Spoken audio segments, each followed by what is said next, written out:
Is welcome to target सरकारी नौकरी में हर्षद अली जूनियर शिक्षक भर्ती की तैयारी में सफलता प्रैक्टिस सेट नंबर 6 को डिस्कस करेंगे, जिसमें शामिल होंगे आपके सामान्य अध्ययन यानी जनरल स्टडीज़ के 50 प्रश्न। और इसमें जीएस में जनरल स्टडीज़ में हमने शामिल किया है इतिहास, भूगोल, संविधान, इन्वायरमेंटल स्टडीज़, विज्ञान के प्रश्नों को। आइए शुरुआत करें। इससे पहले हमने सफलता प्रैक्टिस सेट 5 डिस्कस किए हैं, चैनल पर प्लेलिस्ट बनी है। करंट अफेयर्स के साथ किए हैं, आपका करंट अफेयर्स कंप्लीट हो चुका है, चैनल पर प्लेलिस्ट बनी है। इसी के साथ संविधान की और विज्ञान की और पर्यावरण की, इन सब की प्लेलिस्ट चैनल पर बनी हुई है। बहुत अच्छे इंपॉर्टेंट प्रश्न हमने डिस्कस कर लिए हैं। बहुत प्रश्न आपको मिलने वाले परीक्षा में, उन प्रैक्टिस सेट से देख लीजिए। आज का पहला सवाल देखेंगे, निम्नांकित में से कौन स्वतंत्र भारत का प्रथम गवर्नर जनरल था? ये जो प्रश्न बनता है, इसके जैसे आपसे कई सारे प्रश्न बनते हैं परीक्षा में, और एक प्रश्न ज़रूर आता है इसमें से गवर्नर के ऊपर, वायसराय के ऊपर, इस तरह से। तो ये सवाल जो पूछा हुआ, ये अपने आप में इस तरह के प्रश्नों में सबसे अच्छा प्रश्न है ये। इसमें स्वतंत्र भारत का, पहले सवाल में पूछा है निम्नांकित में से कौन स्वतंत्र भारत का प्रथम गवर्नर जनरल था। अब बंगाल में, ब्रिटिश गवर्नमेंट में बंगाल में एक पद क्रिएट किया गया, इसको कहा जाता था, शुरुआत थी बिल्कुल, तो शुरुआत में सबसे पहला पद जो था वो बंगाल का गवर्नर के नाम से पद बनाया गया। इस बंगाल के गवर्नर को बाद में बदल दिया गया बंगाल के गवर्नर जनरल में, और बाद में इस बंगाल के गवर्नर जनरल को अब पूरे भारत का गवर्नर जनरल कहा जाने लगा। और इस गवर्नर जनरल को फिर बाद में चेंज किया गया, इसको भारत का वायसराय बना दिया गया, और फिर से भारत के वायसराय को चेंज करके स्वतंत्र भारत का गवर्नर जनरल कहा जाने लगा। अब हमें जो है डिस्कशन करना है, इन पर जो सवाल बनते हैं वो सुनिए।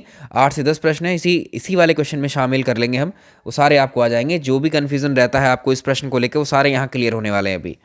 अब इसमें एक सवाल बनता है कि बंगाल का प्रथम गवर्नर कौन था, बंगाल का अंतिम गवर्नर कौन था, उसके बाद में बंगाल का प्रथम गवर्नर जनरल कौन था, बंगाल का अंतिम गवर्नर जनरल कौन था, भारत का प्रथम गवर्नर जनरल कौन था, भारत का अंतिम गवर्नर जनरल। इसी तरह से प्रश्न फ्रेम होते हैं। अब देख लीजिए, यहीं को जो जितना बोला है हमने, प्रथम और अंतिम को देखते हैं। अब इस सीक्वेंस को अब ध्यान से देखिएगा आप लोग, यहाँ देखेंगे हम।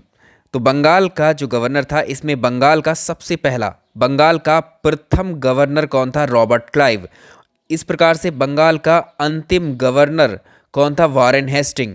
और बंगाल का गवर्नर जनरल में अगर आप देखोगे, जो बंगाल का प्रथम गवर्नर जनरल था वो कौन था? वो बंगाल का अंतिम गवर्नर, बंगाल का अंतिम गवर्नर ही बंगाल का प्रथम गवर्नर जनरल बना, यानी यही व्यक्ति यहाँ आ गया जब इसका पद चेंज किया गया। ठीक है। और फिर बंगाल का अंतिम गवर्नर जनरल हुआ विलियम बेंटिक। जब ये अंतिम हुआ तो इस पद का नाम फिर से चेंज किया गया, भारत का गवर्नर जनरल, तो विलियम बेंटिक ही बना क्या? विलियम बेंटिक भारत का प्रथम गवर्नर जनरल बना। और भारत का अंतिम गवर्नर जनरल कौन था? Lord Canning. लॉर्ड कैनिंग जब अंतिम गवर्नर जनरल था, उस वक्त इस पद को फिर से चेंज किया गया, नाम को इसके। तो लॉर्ड कैनिंग जब अंतिम गवर्नर जनरल था, यही क्या कहलाया? यही भारत का प्रथम वायसराय भी कहलाया।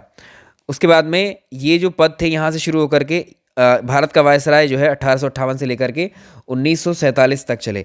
1947 में कौन था? लॉर्ड माउंटबेटन भारत का अंतिम वायसराय हुआ। तो भारत का अंतिम वायसराय कौन कहलाया? Lord Mountbatten. ठीक है। और इसी अंतिम वायसराय को भारत के बनाया गया स्वतंत्र भारत का प्रथम गवर्नर जनरल, यानी इस पद को फिर से गवर्नर जनरल में तब्दील किया गया 1947 से 1948 तक। तो इसका आंसर आप कर पाएंगे अभी इस वक्त? यानी क्या पूछ रहा है ये? आज़ादी के वक्त प्रश्न में डाल सकता है। अब यहाँ स्वतंत्र भारत लिखा है, बात एक ही है। तो स्वतंत्र भारत में जो है प्रथम गवर्नर जनरल कौन हुए? माउंटबेटन। आंसर करेंगे ऑप्शन ए को सही। तो देख रहे हैं आप, 8 से 10 प्रश्न है इसी स्लाइड पर। सीक्वेंस यही फॉलो करना है, इससे भटकना नहीं है बिल्कुल भी। खास करके ये जो अंतिम और प्रथम है, क्योंकि एक व्यक्ति के नाम पर 2 प्रश्न बनने हैं। जैसे ऐसे पूछेगा, बंगाल का प्रथम गवर्नर जनरल और बंगाल का अंतिम गवर्नर कौन था, दोनों प्रश्नों को मर्ज करके पूछेगा, तो ये वॉरेन हेस्टिंग था। ऐसे ही इसको पूछेगा, बंगाल का अंतिम गवर्नर जनरल और भारत का प्रथम गवर्नर जनरल कौन था? William Bentinck.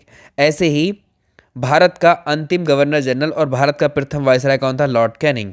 ऐसे ही भारत का अंतिम वायसराय और स्वतंत्र भारत का प्रथम गवर्नर जनरल कौन था? माउंटबेटन। हर तरह से मैंने आपको बोल करके समझा दिया है इसको। अब कोई इस प्रश्न में कन्फ्यूज़न नहीं रहना चाहिए।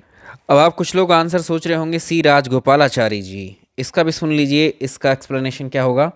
तो इनके बाद में जब स्वतंत्र भारत, ये तो ब्रिटिश थे, ठीक है, अंग्रेज थे ये, माउंटबेटन, लेकिन स्वतंत्र भारत के प्रथम भारतीय गवर्नर जनरल बनाए गए थे। ये कौन थे? सी राजगोपालाचारी, स्वतंत्र भारत के, याद रखिएगा, स्वतंत्र भारत के प्रथम भारतीय गवर्नर जनरल, ठीक है, ये भारत से हैं। तो ये थे सी राजगोपालाचारी। इनके बाद में कोई और गवर्नर जनरल नहीं बनाया गया, तो इनके साथ हम अंतिम शब्द को भी रख सकते हैं। तो स्वतंत्र भारत के अंतिम भारतीय गवर्नर जनरल, भारतीय शब्द को देखना है आपको, तभी सी राजगोपालाचारी आंसर करना है। जहाँ भारतीय शब्द नहीं आएगा वहाँ सब में ये अंग्रेजी थे। 1950 तक ये पद था। अब आई होप ये क्लियर हो गया होगा। अब दूसरे सवाल पे चलते हैं आज के। नेक्स्ट, भारत में हीरे की खानें, भारत में जो डायमंड की माइंस हैं, ये किस राज्य में हैं?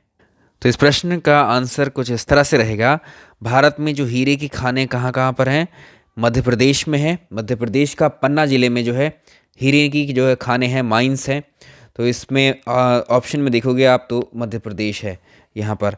और हीरे की जो, डायमंड्स की जो और माइंस हैं वो आंध्र प्रदेश में भी हैं। आंध्र प्रदेश का ज़िला है गुंटूर, नाम का ये ज़िला है, और गुंटूर ज़िले में इस माइंस का नाम है कोल्लूर खान। इसमें मिलते हैं डायमंड्स।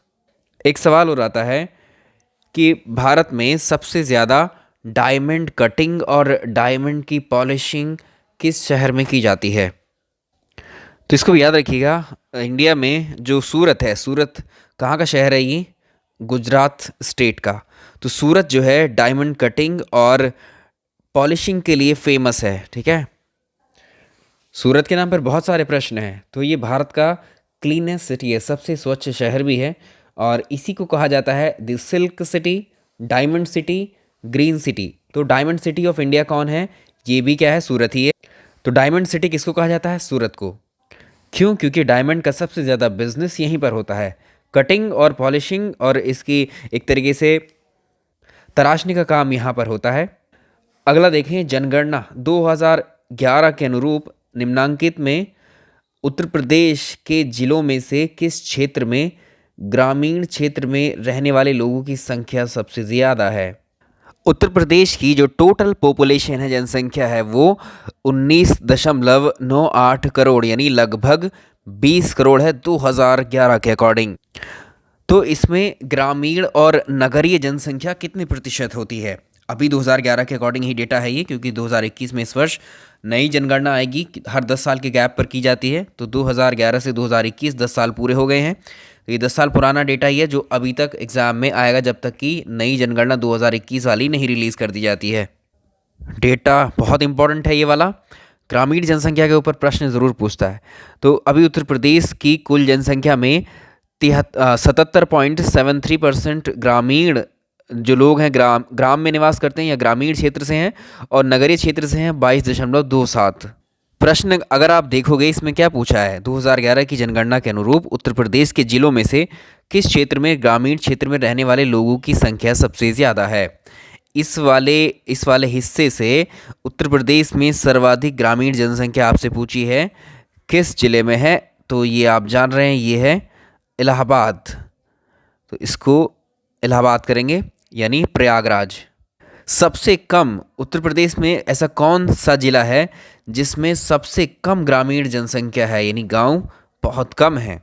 तो इसको भी याद रखेंगे, ये भी इंपॉर्टेंट है अपने आप में। इसका रिवर्स क्वेश्चन है ये है गौतम बुद्ध नगर। गौतम बुद्ध नगर का मतलब नोएडा, ग्रेटर नोएडा, दादरी, ठीक है। यहाँ पर जो है ग्रामीण जनसंख्या बहुत कम है, सबसे ही कम है पूरे देश में, यहाँ पर, सॉरी, यूपी के अंदर। तो उत्तर प्रदेश में सबसे कम ग्रामीण जनसंख्या है गौतम बुद्ध नगर में। उत्तर प्रदेश में सबसे ज़्यादा ग्रामीण जनसंख्या है इलाहाबाद में, प्रयागराज में। ये ऑप्शन में ना हो तो सेकंड नंबर पे आता है आजमगढ़। आजमगढ़ है। और तीसरे पर भी आप लिख सकते हैं, इसमें भी जौनपुर। चलिए नेक्स्ट सवाल, इसका आंसर कर सकते हैं अब। ऑप्शन ए सही हो जाएगा।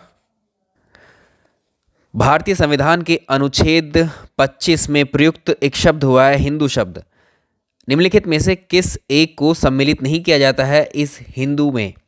तो ये आर्टिकल 25 में बताया हुआ है। बहुत इंपॉर्टेंट सवाल है ये आपके लिए।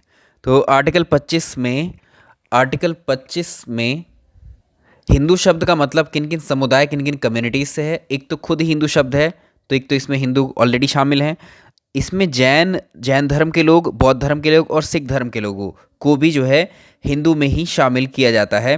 तो इसमें से ऑप्शन में सेलेक्ट कर सकते हैं। इन तीनों को, इन चारों को ही याद रखना है आपको।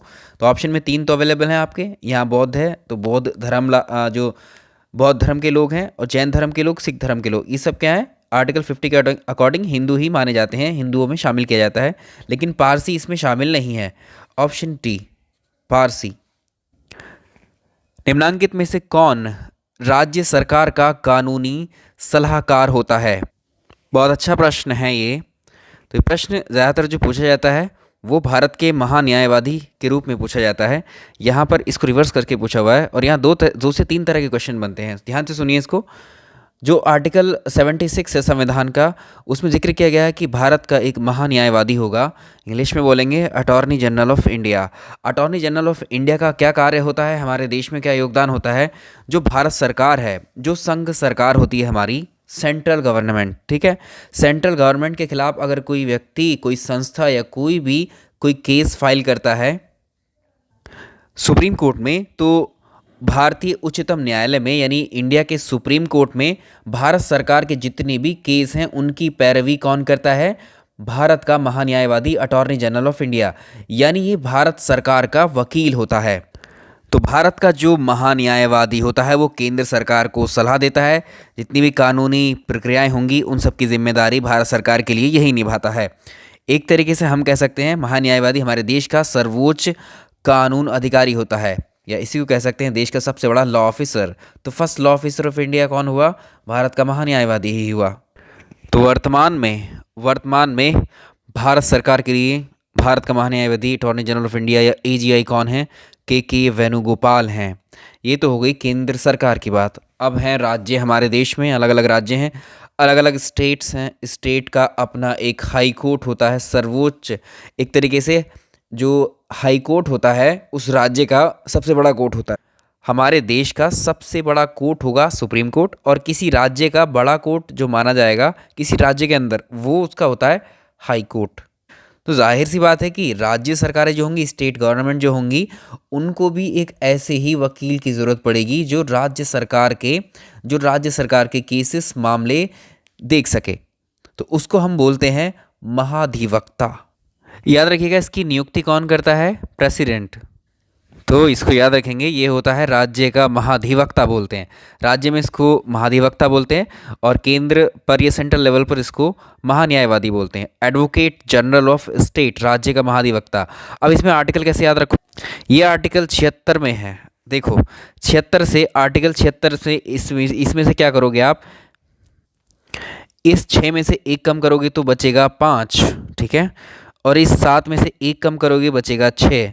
अब आपने दोनों में से 1 कम किया है तो 1 को लिख दो यहाँ पर। तो ये हो गया आर्टिकल 165। आर्टिकल 165 बताता है राज्य का महाधिवक्ता के बारे में। ऐसे आर्टिकल की ट्रिक्स और भी हैं प्रेसिडेंट और साथ में गवर्नर के केसेस में, वो किसी वीडियो में आपसे डिस्कस करेंगे। बहुत आसानी से कर सकते हैं आप, ठीक है। तो यहाँ कनेक्ट कर सकते हैं बहुत आसानी से आप। जो राज्य का महाधिवक्ता होता है उसको कौन अपॉइंट करेगा? राज्य का गवर्नर करेगा। और भाई, भारत सरकार का वकील बनने के लिए योग्यता क्या होती है? तो इसमें एक पॉइंट और आता है, हाईएस्ट लॉ ऑफिसर। ये है highest law officer in state, ये है highest law officer in India. ऐसे व्यक्ति को महाधिवक्ता नियुक्त किया जाता है जिसके पास हाई कोर्ट का जज बनने की क्या होनी चाहिए? क्वालिफिकेशंस होनी चाहिए। और यहाँ पर क्या होनी चाहिए? किस व्यक्ति को महान्यायवादी बनाया जाता है? ऐसे व्यक्ति जिसकी पास योग्यताएं जो है सुप्रीम कोर्ट का जज, न्यायाधीश बनने की योग्यताएं हों।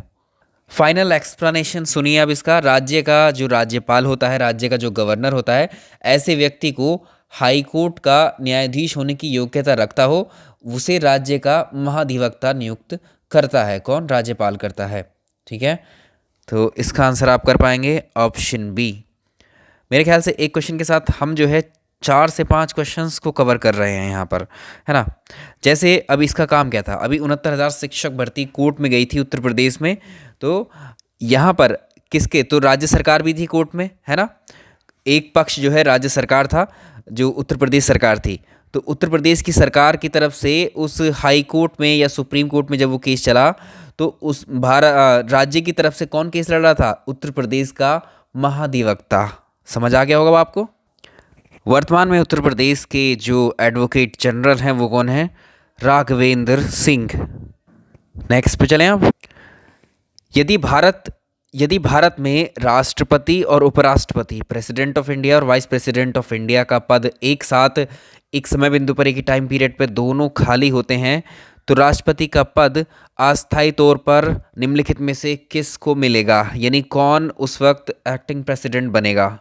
इस सवाल का आंसर आप सब जानते हैं। इस वक्त में जब राष्ट्रपति और उपराष्ट्रपति दोनों के पद खाली होते हैं, उस वक्त जो सर्वोच्च न्यायालय होता है, सुप्रीम कोर्ट के जो चीफ जस्टिस होते हैं, जो सुप्रीम कोर्ट के चीफ जस्टिस होते हैं, वही बनते हैं भारत के राष्ट्रपति। तो भारत में एक ही बार ऐसा हुआ था, जस्टिस हिदायतुल्लाह जो कि चीफ जस्टिस ऑफ इंडिया थे, इन्होंने ही एक्टिंग प्रेसिडेंट के तौर पर ये पद पर आए थे। नेक्स्ट कॉमन क्वेश्चन है बिल्कुल, लेकिन बहुत पूछा जाता है।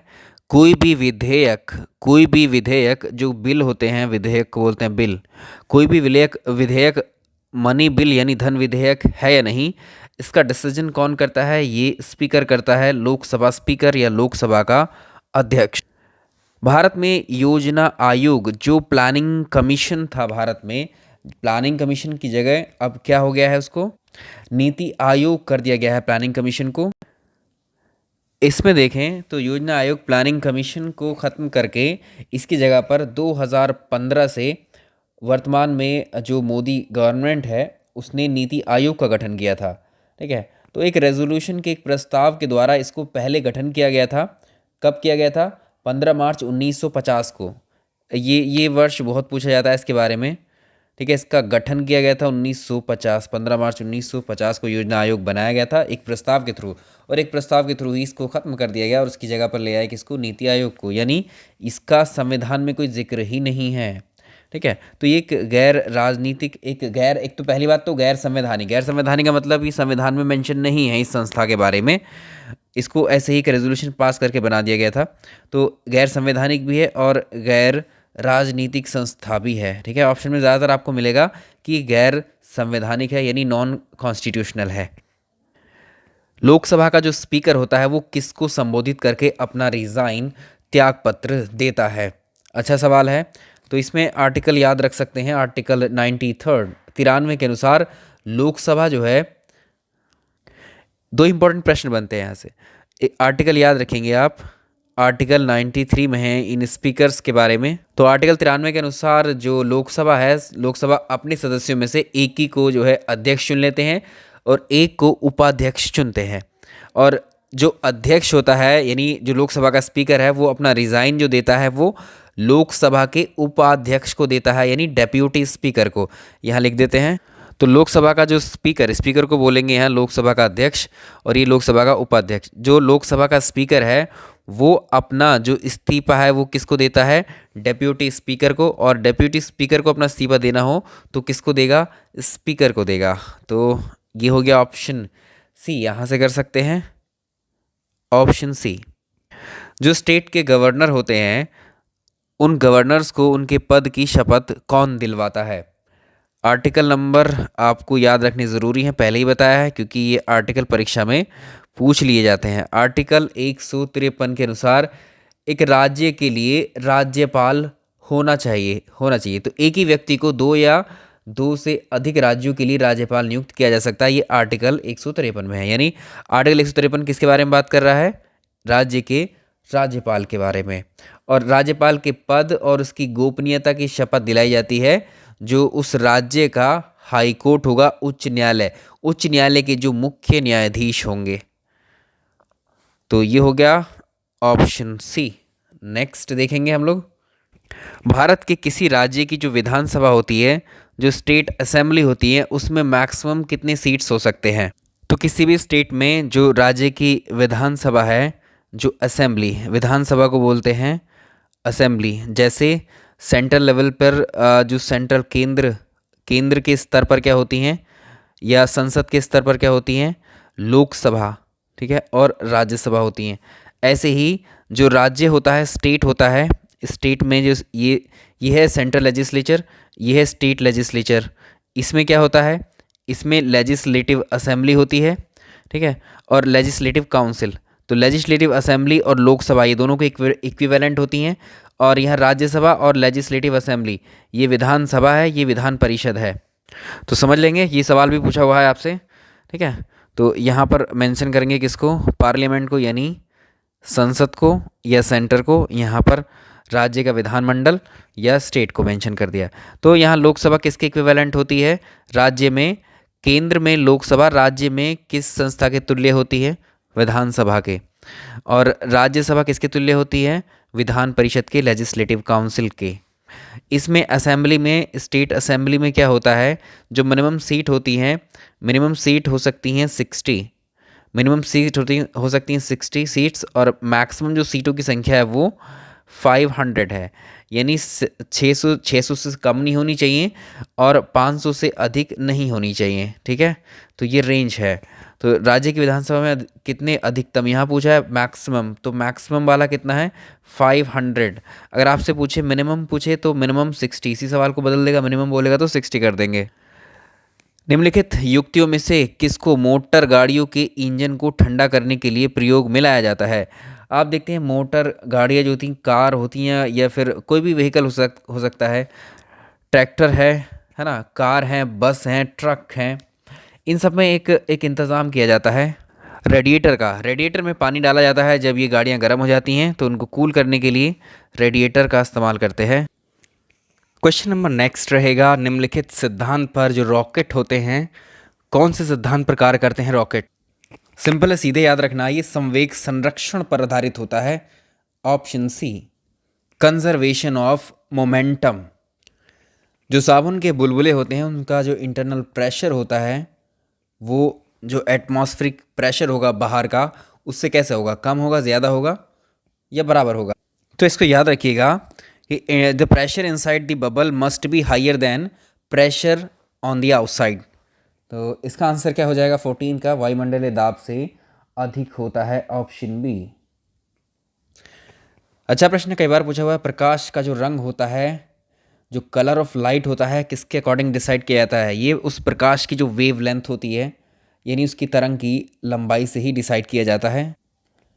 जो स्वर्णकार होते हैं, मतलब जो सुनार होते हैं, गोल्ड स्मिथ, सुनारों के द्वारा प्रयोग में आने वाला एक्वा रेजिया निम्नलिखित में से किससे मिलकर के बना होता है। एक्वा रेजिया का इस्तेमाल क्यों किया जाता है, सुनार इस्तेमाल करते हैं इसका। जो गोल्ड होता है, गोल्ड पर आप देखते हैं, यह जो भी ज्वेलरी होती है उन पर आपने देखा होगा काला, एक तरीके से कालापन आ जाता है, उन पर काली लेयर चढ़ने लगती है। उसको साफ़ करने के लिए जो है एक तरीके से एक्वा रेजिया का इस्तेमाल किया जाता है। और ये एक्वा रेजिया बनाया जाता है hydrochloric acid plus nitric acid को मिला करके, हाइड्रोक्लोरिक एसिड और नाइट्रिक एसिड को मिला करके इसको बनाया जाता है। इसको बोलते हैं HNO3 नाइट्रिक एसिड को, और इसको बोलते हैं HCl। कभी इनका रेशियो पूछे तो रेशियो कितना होता है इसका, 3:1। 3:1 कैसे, तो ये जो 3 होगा तो ये HCl होता है और HNO3 इसमें 1 होता है। मानव शरीर में सबसे ज़्यादा प्रचुर मात्रा में कौन सा एलिमेंट पाया जाता है, तो ये रहेगा आपका ऑक्सीजन। नेक्स्ट देखेंगे, कार्बन की मात्रा सबसे ज़्यादा इसमें से किस में होती है, ढलवा लोहा। इसमें देखो, इसमें लोहे दे रखे हैं, पिटवा लोहा, ढलवा लोहा और स्टील मिश्र धातु। इसको याद रखेंगे, जो ढलवा लोहा होता है, ढलवे लोहे को हम बोलते हैं कास्ट आयरन, इसको कहते हैं हम कास्ट आयरन। और कास्ट आयरन में अगर आप देखोगे, कास्ट आयरन में होती है 2 से 3% कार्बन। जो पिटवा लोहा है इसको बोलते हैं रोट आयरन, इसको बोलते हैं रोट आयरन।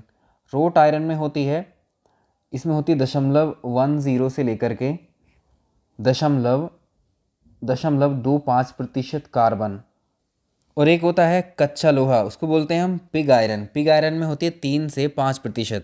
अगर देखोगे तो सबसे ज़्यादा उसी में होती है, पिग आयरन में। कच्चे लोहे में कार्बन का जो कार्बन की मात्रा होती है वो 3 से 5% के बीच में होती है। स्टील में जो होती है, स्टील में वो 1 से भी कम होती है, ठीक है, पॉइंट्स में चलती है इसमें भी कार्बन जो है, ठीक है। तो इसमें जो आंसर रहेगा हमारा वो ये रहेगा कास्ट आयरन। ये सवाल हमने पहले किया था, निम्नलिखित में से किसको सूखा बर्फ ड्राई आइस कहा जाता है। तो इसमें हमने आपको बताया था जो ड्राई आइस होता है वो ठोस कार्बन डाइऑक्साइड होती है, सॉलिड CO2। ठोस कार्बन डाइऑक्साइड को शुष्क बर्फ भी कहते हैं, ठीक है। तो ये है ऑप्शन ए। और वहाँ जब हम इसको डिस्कस कर रहे थे हमने बोला तो वो ठोस कार्बन डाइऑक्साइड था, लेकिन वो शायद किसी दूसरे ऑप्शन पे टिक हुआ था, है ना। तो इसको करेक्ट टिक करिए, ठोस कार्बन डाइऑक्साइड है ड्राई आइस। गोताखोर जो होते हैं, डाइवर्स जो होते हैं, जो समुद्र में अंदर जो समुद्र की गहराई तक जाते हैं, उनको सांस लेने के लिए किस चीज़ के सिलेंडर वो साथ लेकर के जाते हैं। तो इस सवाल का जो आंसर है उसका लॉजिक क्या है, ये रटा होगा आपने पहले कभी ये सवाल। तो जब हम पानी के अंदर जाते हैं तो पानी के अंदर क्या होता है, हमें ऑक्सीजन साथ में लेकर के जाना होता है पानी के अंदर। तो हम उसी जो ऑक्सीजन को लेके गए सिलेंडर को, उसी को सूंघते हैं। और अगर आप एटमॉस्फेयर में आप देखो, अगर धरती के सरफेस पर हो, सतह पर हो आप, तो हम सबसे ज़्यादा कौन सी गैस को सूंघते हैं एटमॉस्फेयर में, सबसे ज़्यादा कौन सी गैस मौजूद है। आप जानते हैं नाइट्रोजन है सबसे ज़्यादा, 70% नाइट्रोजन ही है। उसके बाद आती है ऑक्सीजन का नंबर, ठीक है। तो हमारे कांटेक्ट में जो डायरेक्टली जो मैक्सिमम सबसे ज़्यादा जो गैसें रहती हैं वो नाइट्रोजन और ऑक्सीजन रहती है। तो सिलेंडर के अंदर जब हम समुद्र में जाएंगे तो उसी तरह का कंपोजिशन रखेंगे जो एटमॉस्फेयर में रहता है। तो सिलेंडर के अंदर हम उसी तरह का जो एटमॉस्फेयर क्रिएट करने की कोशिश करते हैं। ऑक्सीजन के साथ हम जो है नाइट्रोजन को रखते हैं। तो ऑक्सीजन को प्योर में नहीं रखते हैं, प्योर ऑक्सीजन को नहीं रख सकते हैं, क्योंकि हमारी बॉडी प्योर ऑक्सीजन को करती है रिजेक्ट। तो इसलिए ऑक्सीजन के साथ मिलावट में हम कोई एक ऐसी गैस को चुनते हैं जो जो जो हमें कोई नुकसान ना दे। जब आप धरती पर खड़े होते हैं, सांस ले रहे होते हैं, तो नाइट्रोजन सबसे ज़्यादा अंदर जा रही होती है। तो नाइट्रोजन जैसे हमारी बॉडी के अंदर आया, बॉडी के बाहर चला गया, और साथ में ही ऑक्सीजन भी है। तो ऑक्सीजन क्या होता है, हीमोग्लोबिन के साथ जुड़ता है, और ऑक्सीजन अपनी बॉडी में आसानी से घुले इसके लिए हमें हीलियम भी उसमें ऐड करना पड़ता है 10%। तो ये याद रखिएगा, ये 3 गैस होती हैं, ट्राईमिक्स होता है, इसको ट्राईमिक्स बोलते हैं। 3 गैसों का मिश्रण को बोलते हैं ट्राईमिक्स। कौन कौन सी गैसें हैं, नाइट्रोजन, नाइट्रोजन के साथ है ऑक्सीजन, ऑक्सीजन के साथ है हीलियम, ऑक्सीजन के साथ है हीलियम। ऑक्सीजन 70%, 20%, 10% हीलियम, ये कंपोजिशन रखते हैं हम। अब ऑप्शन में सेलेक्ट कर सकते हैं आप लोग, इसमें से कौन सा आंसर होगा, oxygen and helium, option B, oxygen and helium, ठीक है। आप कहेंगे ऑक्सीजन एंड नाइट्रोजन, देखो ये तो ज़रूरी है, लेकिन इसमें हीलियम को भी ले जाना होता है, ठीक है, आसानी से डिसॉल्व हो सके, बिना हीलियम के इसके साथ नहीं जा सकते। तो ज़्यादातर ऑप्शन में आपको ऑक्सीजन एंड हीलियम मिलेगा, या कॉम्बिनेशन बना कर दे सकता है किसका, नाइट्रोजन हीलियम का। लेकिन इनके साथ में ये कॉम्बिनेशन तो रहेगा, जो हम धरती पर होता है वही यहाँ क्रिएट करते हैं, तो इसमें ये भी शामिल है। निम्नलिखित में से कौन से बहुलक हैं, पॉलीमर हैं, जो ब्लड प्रूफ कपड़े होते हैं उनको बनाने में प्रयोग किए जाते हैं। तो ये होते हैं जो पॉलीएमाइड होते हैं, ब्लड प्रूफ कपड़े बनाने में इनका प्रयोग किया जाता है। और जो पॉलीकार्बोनेट होते हैं वो भी इसी काम के लिए। तो पॉलीकार्बोनेट और पॉलीएमाइड दोनों का इस्तेमाल करते हैं ब्लड प्रूफ कपड़े बना। नेक्स्ट देखेंगे, इसमें जो बीटा ब्लॉकर है, ये एक औषधि होती है। बीटा ब्लॉकर औषधि होती है किससे बचाने के लिए, जो हृदयघात होता है, हार्ट अटैक से बचाने के लिए। नेक्स्ट, निम्नलिखित में से किसकी क्रियाविधि रिकॉर्ड करने हेतु ईईजी का प्रयोग किया जाता है। ईईजी का फुल फॉर्म पूछ लेता है परीक्षा में, ये होता है इलेक्ट्रोइंसेफ्लोग्राम। जी हाँ, इलेक्ट्रोइंसेफ्लोग्राम इसका ईईजी का फुल फॉर्म होता है। और इस टेक्निक का इस्तेमाल करते हैं जो मस्तिष्क का हमारा ब्रेन की एक्टिविटीज़ पर इससे नज़र रखी जाती है। एक तरीके से हम कह सकते हैं मस्तिष्क की क्रियाविधियों को रिकॉर्ड करने का ये उपकरण होता है। तो मस्तिष्क देखो कहाँ पर है इसमें, ब्रेन, ऑप्शन सी रहेगा। अब बात आती है, एक और सुना होगा आपने, एक होता है ईसीजी। ईसीजी में क्या होता है, इलेक्ट्रोकार्डियोग्राफ होता है। ये जो हमारा हृदय है, जो हार्ट है, उसकी एक्टिविटीज़, क्रियाविधि को रिकॉर्ड करता है। यहाँ इसको ऐसे मैच कर देंगे। बीएमडी परीक्षण किस लिए किया जाता है। बीएमडी का फुल फॉर्म होता है बोन मिनरल डेंसिटी। इसमें क्या पता लगाते हैं, इस टेस्ट के अंदर जो हड्डियाँ होती हैं, हड्डियाँ बनी होती हैं कैल्शियम की, तो हड्डियों में कैल्शियम अभी कितना बाकी है, क्या उपस्थिति है कैल्शियम की। और आप जानते हैं कैल्शियम की वजह से हड्डियाँ होने लगती हैं कमज़ोर। इसको क्या बोलते हैं, इसको क्या बोलते हैं, ओस्टियोपोरोसिस, अस्थिर जो है अस्थिर रंध्रता। Option B. जो सेब होते हैं, एप्पल होता है, ये जो हार्ट पेशेंट होते हैं उनके लिए विशेष महत्व रखता है। और ये सोर्स किसका है, ये पूछ रहा है आपसे। अच्छे स्रोत होते हैं ये पोटेशियम फास्फोरस के लिए, पोटेशियम और फास्फोरस होता है इसमें। मानव शरीर के भीतरी भागों में रोगों की पहचान किसके द्वारा की जाती है। जो भीतरी भाग होंगे तो उसके लिए किया जाता है एंडोस्कोपी, एंडोस्कोप के द्वारा की जाती है। क्रेस्कोग्राफ में क्या होता है, जो पौधों की वृद्धि होती है, पौधों की वृद्धि क्रेस्कोग्राफ के द्वारा मापी जाती है। और जो जायरोस्कोप होता है, जायरोस्कोप से जो एंगुलर मोशन होती है, जो कोणीय गति की पहचान की जाती है। और कार्डियोग्राफ अभी जानते हैं अभी, ठीक है, ये क्या है, हार्ट के लिए। प्रकृति में सर्वाधिक प्रचुर मात्रा में पाया जाने वाला कार्बनिक यौगिक होता है सेल्यूलोज। सेल्यूलोज इसका आंसर होगा। सेल्यूलोज का फॉर्मूला आपसे पूछ सकता है, तो इसको लिख लेंगे हम C6H10, C6H10, और ये होता है O5, ठीक है। नेक्स्ट देखेंगे, निम्नलिखित में से किसके मापन में फोनोमीटर का प्रयोग किया जाता है। वैसे तो जो ये ध्वनि को मापने के लिए इस्तेमाल करते हैं, इसको लिख लेंगे यहाँ, ऑप्शन में नहीं अवेलेबल होगा ध्वनि को मापने के लिए फोनोमीटर, तो इसमें नहीं है ऑप्शन में। नेक्स्ट, निम्नलिखित में से किसका नाभिकीय ईंधन यानी न्यूक्लियर फ्यूल के रूप में उपयोग नहीं किया जाता है। यूरेनियम जानते हैं, थोरियम जानते हैं, प्लूटोनियम जानते हैं, ये किसके रूप में प्रयोग किए जाते हैं, ये आपके होते हैं न्यूक्लियर फ्यूल होते हैं तीनों। इसमें अगर कैल्शियम को आप देखोगे तो कैल्शियम न्यूक्लियर फ्यूल नहीं है। कैल्शियम कहाँ पाया जाता है, हमारे शरीर की जो हड्डी हैं और एक तरीके से जो हमारे टीथ होते हैं, दांत होते हैं, उनमें। और दूध में जो है, दूध में भी क्या पाया जाता है, कैल्शियम ही पाया जाता है। तो देखो ये अभी काफ़ी टाइम हो चुका है और क्वेश्चन हमने 30 ही किए हैं अभी, ठीक है। तो हम इसमें तो 30 ले रहे हैं, इसी के अगले पार्ट में जैसे हमने 6 पार्ट ये भी किया है, तो 7th वाले पार्ट में 31 क्वेश्चन से लेकर के 64 या 65 क्वेश्चन तक कवर कर लेंगे उसमें, ठीक है। तो इसमें यही रहने देते हैं क्योंकि ज़्यादा लंबे वीडियोस आप नहीं देखते हैं। वीडियो पसंद आया तो इसको लाइक ज़रूर कीजिएगा, इसका दूसरा पार्ट भी हम आज ही कर लेंगे। वीडियोज़ आप शेयर ज़रूर कीजिए लाइक करके। Thank you so much.